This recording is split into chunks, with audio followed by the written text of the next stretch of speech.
Galaxy கலை இலக்கிய குடும்பம் அப்படிங்கிறது வந்து முதல்ல அதை பத்தி நான் சொல்றேன். எனக்கு அது என்ன மாதிரியான பாதிப்பை ஏற்படுத்துச்சு அப்படின்னு. அது வாசிப்பு பழக்கம் ரொம்ப ரொம்ப கம்மி. எல்லாமே வந்து என்னோட படிப்பு சம்பந்தமா தான் நான் வாசிருக்கேன். ஆனா இங்க சொன்னாங்கல்ல கதை போமா, இந்த மாதிரி நிகழ்வுகளால தான் நான் வந்து படிக்கவே ஆரம்பிச்சேன். மறுபடி புத்தகங்களை வாசிக்கணுங்கிற பழக்கமே வந்து இது ஒரு ப்ரெஷர் மாதிரி ஆரம்பிச்சு இப்போ வந்து எனக்கு பிடிச்சி நான் பண்றேன். இங்கே நிறைய பேர் இருக்காங்க. இப்போ அபுல் ஃபைஸ்லாம் வந்து அவர் கதை சொல்கிறது எனக்கு ரொம்ப பிடிக்கும். அதை நிறைய தடவை நான் அவர்கிட்டே சொல்லியிருக்கேன். அதாவது ஒரு கதையை வந்து படிக்கிறது வேற விஷயம், அது கதையாக சொல்கிறது ஒரு திறமை இருக்குது எனக்கு. அந்த மாதிரி அபுல் ஃபைஸ் இவர் கதை சொல்கிறத கேட்டுகிட்டே இருக்கலாம். ரொம்ப அழகாக சொல்லுவார். பாலாஜி அண்ணன் நம்ம பார்த்துருக்கோம், வீடியோஸ் நிறையா போடுவாங்க கதை படிச்சுட்டு. அந்த மாதிரி இப்போது எனக்கு என்னென்னா லைக் இங்கே நம்ம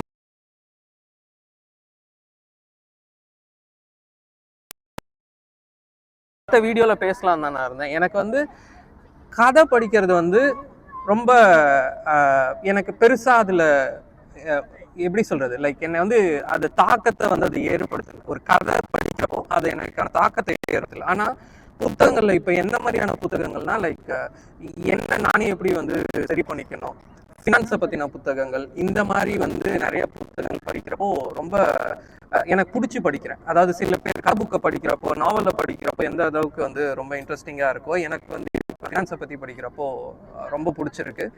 நான் அடுத்த சீரீஸுமே வந்து நம்மளோட கதை பேசலாம் வாங்கலை வந்து மெயினாக இனிமேல் ஃபினான்ஷியல் டாபிக்ஸ், ஃபினான்ஷியல் புக்ஸை பற்றி பேசலாம் அப்படிங்கிறது தான் ஐடியா. அதுக்கான புக்ஸை லைன் அப் பண்ணி வச்சுருக்கேன். அதில் ஃபஸ்ட்டு புக்காக வந்து சைக்காலஜி ஆஃப் மணி தான் பேசலாம்னு நினச்சேன். நான் நீங்களுமே போட்டிருந்தீங்க, அது வாசிச்சிட்டிங்களான்னு தெரியல. நான் அதையுமே வந்து ஃபுல்லாக பேசாமல் சாப்டராக ஒரு 4 சாப்டர், ஃபஸ்ட்டு மொத்தம் 20 சாப்டர் இருக்குதுல, அதில் வந்து ஒரு 4 சாப்டராக பேசலாம். ஏன்னா அந்த புத்தகத்தில் நிறையா பேசியிருக்காங்க. ஸோ அது முடிச்சுட்டு அதுக்கப்புறம் பெஞ்சமின் கிரஹாமோட இன்டெலிஜென்ட் இன்வெஸ்டர் பேசலாம். அதை முடிச்சுட்டு திருப்பி வந்து art of spending money, again Morgan Housel, அவரதை பற்றி பேசலாம். அப்புறம் வந்து I will make you rich by Ramit Sethi. So இதெல்லாம் புக்ஸ் வந்து பைலப் பண்ணி வச்சுருக்கேன். மெயினாக நம்ம கதை பேசலாம் வாங்கலையோ இல்லை கதை போமாலையோ ஒரு particular topic, finance, self finance, ஏன்னா நம்ம எல்லாருமே இங்கே எதுக்காக வந்திருக்கோம்னா நம்மளோட நிதி, நம்மளோட வாழ்வாதாரத்தை உயர்த்திக்கிறதுக்கு தான் வந்திருக்கோம். அதை பற்றின புத்தகங்கள் வந்து என்னை அதிகமாக படிக்க தூண்டுது. இப்போது அதை பற்றி பேசலாம், கதை மட்டும் இல்லாமல் இதையும் பேச ஆரம்பிக்கலாமே, நம்ம கதை பேசலாம் வாங்கலைங்கிறது தான் என்னோட ஐடியாவாக இருந்தது. நான் அடுத்த நம்மளோட கூடுகையிலுமே அதை தான் பேச போகிறேன். ஸோ அங்கே ஆரம்பிக்கிறத இன்றைக்கே ஆரம்பிச்சிருவோம் அப்படிங்கிறது தான். ஸோ சைக்காலஜி ஆஃப் மணி, இது வந்து நம்ம நிறைய எக்ஸிபிஷன்ஸில் பார்த்துருப்போம். மார்கன் ஹாசலோடது ஒரு ஃபேமஸான புக்கு. இந்த புத்தகத்தில் வந்து நீங்கள் நம்மளோட பணத்தை சம்பாதிக்கிறத வந்து எப்படி செலவு பண்ணணும்லாம் அவர் சொல்லியிருக்கவே மாட்டார். இவர் வந்து அந்த பணத்தை அணுகுகிற விதமே வந்து வித்தியாசமாக இருக்கும் இந்த புத்தகத்தில். முதல்ல எடுத்த உடனேவே என்ன சொல்லுவார், ரொனால்ட் ரீடுன்னு சொல்லி ஒருத்தர் இறந்தார், ஒரு ஜானிட்டர்னா நம்மளுக்கு தெரியும், பாத்ரூம் கழுவுற ஒரு ஆள் வந்து இறந்து போகிறாரு. ஆனால் அது வந்து அமெரிக்காவில் வந்து ஒரு பெரிய தாக்கத்தை ஏற்படுத்துது, பெரிய நியூஸ் ஆகுது. ஏன் ஒரு பாத்ரூம் கழுவும் நபர் இறப்பதை ஒரு அங்கே இருக்கிற ஃபேமஸான நியூஸ் சேனல்ஸாக இருக்கட்டும், இல்லை வந்து செய்தித்தாள் ஏன் சொல்லணும் அப்படின்னா, கிட்டத்தட்ட அமெரிக்காவில் ஒரு வருஷத்தில் கிட்டத்தட்ட 4 லட்சம் பேர் இறக்குறாங்க அப்படிங்கிறது தரவு. அந்த 4 லட்சம் பேரில் வந்து வெறும் 800 பேர் தான் 80 கோடிக்கு மேலே மதிப்பு இருக்கிறவங்க, $8 மில்லியன் மேலே மதிப்பு இருக்கிறவங்க வந்து ரொம்ப ரொம்ப கம்மி. அப்படி அதில் ஒருத்தர் தான் வந்து இந்த பாத்ரூம் கழுவும் நபர் அப்படின்னு வந்து சொல்கிறார். அவர் எப்படி இதை அச்சீவ் பண்ணார் அப்படின்னா, கண்ணை மூடிட்டு அவர் சம்பாதிப்பதை சேர்த்து வைத்து ஒரு இடத்துல இன்வெஸ்ட் பண்ணி கிடைச்ச காசை வந்து சேர்த்து வச்சு எப்படி வந்து அந்த $8 மில்லியன் அச்சீவ் பண்ணாரு அப்படிங்கிறது வந்து அதுதான் வந்து அங்கே பேசும் பொருளாக இருந்தது. ஏன்னா நிறைய பேரால் அமெரிக்காவை பொறுத்த வரைக்கும் அவங்க பேசுகிறதெல்லாம் அமெரிக்க தரவுகள் தான். அமெரிக்காவில் எனக்கு இம்மீடியட்டாக ஒரு $400 வேணும்னா கிட்டத்தட்ட 50% ஆஃப் பீப்புள், 50% மக்களுக்கு அந்த உடனடியாக ஒரு $400 திரட்டுறது அங்கே கஷ்டம் அப்படின்னு சொல்கிறாரு. அது வந்து ஸ்டாட்டிஸ்டிக்கலாக வந்து ப்ரூவன். $400 வந்து அமெரிக்க மக்கள் வந்து உடனே புரட்டணும்னா கஷ்டம். ஆனால் அப்படி இருக்கிற பட்சத்தில் ஒருத்தர் வந்து $8 கோடி இறக்குறாரு அப்படிங்கிறது வந்து எப்படி, அதுவும் பாத்ரூம் கழுவும் நபர். ஸோ இப்படி தான் வந்து அவர் முதல்ல ஹூக்கே போடுறாரு அந்த புக்குக்கு. இவரோட மைண்ட் செட் எப்படி இருந்திருக்கும் அப்படின்னு சொல்லிட்டு. ஸோ மொதல் சாப்டரே என்னன்னா,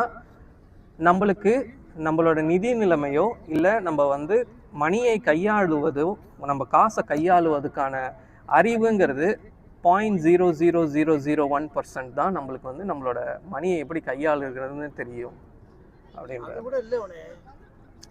ஆனால் அந்த அறிவை வச்சுட்டு நம்ம 80% ஆஃப் டெசிஷன்ஸை எடுக்கிறோம் அப்படின்றாரு. நம்மளுக்கு இருக்கிற குறைந்த அனுபவத்தை வச்சு நம்ம பெருசாக வந்து கணக்கு போடுறோம். So what we know about money is nothing. இன்னொருத்தனை வந்து அவன் செலவு செய்கிறத பார்த்து நம்ம தப்பு கணக்கு போடக்கூடாது. ஏன்னா ஒருத்தன் காசை பார்க்குற விஷயம் வந்து அவன் வாழ்ந்த, அவன் வளர்ந்த, அவன் பார்த்த விஷயங்களை பேஸ் பண்ணி தான் இருக்கும்.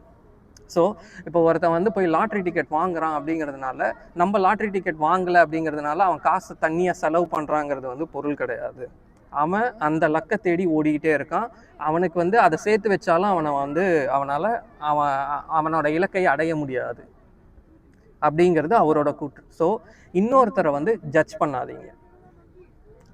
உங்கள் நிலைமையை நீங்கள் ஜட்ஜ் பண்ணுங்க, மற்றவங்களோட நிலைமையை ஜட்ஜ் பண்ணாதீங்க. இதில் நிறைய ஃபேக்டர்ஸ் இன்வால்வ் ஆகிருக்கு. அதாவது இப்போது நம்ம அப்பா அம்மா காலத்தில் பார்த்தீங்கன்னா, நம்ம ஸ்டாக் மார்க்கெட்டில் இன்வெஸ்ட் பண்ணுவோம்னு நினச்சோன்னா பயம், நம்மளால் இன்வெஸ்ட் பண்ண முடியாது. ஏன்னா அப்போ தான் ஹர்ஷத் மேத்தாலாம் நடந்தது. அதனால் நம்மளை பொறுத்த வரைக்கும் ஸ்டாக் மார்க்கெட்டுங்கிறது ஒரு சூதாட்டங்கிறத நம்ம மனசில் வந்து பதிய வச்சுட்டாங்க. அதனால் நம்ம அப்பா அம்மா அதை பண்ணலை. ஆனால் இப்போ இருக்கிற யங் ஜென்ரேஷனை கேட்டிங்கன்னா, இந்தியாலையும் சரி வேறு எங்கே போனாலும் சரி கிரிப்டோவிலேருந்து எல்லாத்துலேயும் இன்வெஸ்ட் பண்ணிட்டு தான் இருக்காங்க. ஏன்னா அவங்களுக்கு அந்த பயம் கிடையாது. ஸோ நம்ம இருக்கிற காலத்தில் என்ன நடந்தது அப்படிங்கிறது ரொம்ப முக்கியம்.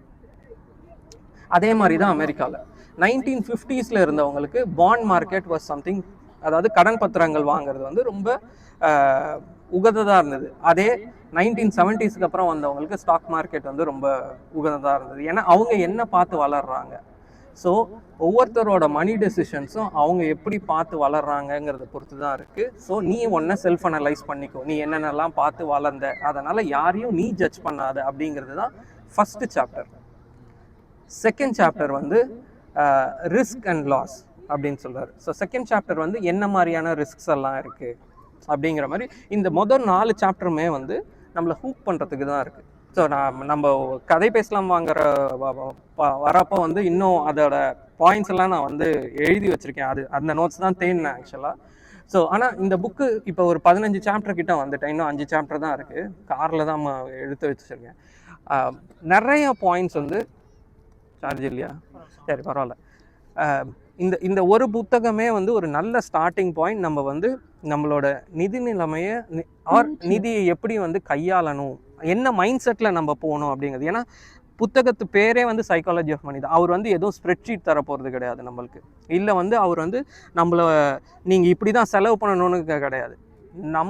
நம்மளோட மனதளவில் அதை எப்படி வந்து ரெடி ஆகணும் அப்படிங்கிறதுல வந்து ரொம்ப கிளியராக இருக்குது.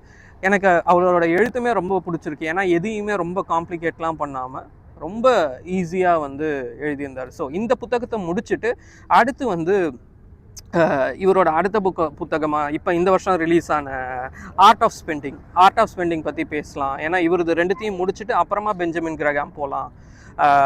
பெஞ்சமின் கிரஹாம் முடிச்சுட்டேன், இன்டெலிஜென்ட் இன்வெஸ்டர். ஆனால் இது 2த்தையும் பேசிட்டு பெஞ்சமின் கிரஹாம் போனால் நல்லாயிருக்கும் அப்படின்னா ரமித் செட்டி இதுவும் நல்லாயிருக்கு. ரமித் செட்டி இது வந்து ஆக்சுவலாக how I make you rich அப்படின்னு படிக்கிறப்போ நம்ம என்னென்னலாம் இங்கே பரவலாக நம்ம எல்லாருமே கிரெடிட் கார்டு யூஸ் பண்ணுறோம். கிரெடிட் கார்டில் கடன் வாங்கி அதனால் அழிஞ்சவங்க இங்கே நிறைய பேர் இருக்காங்க.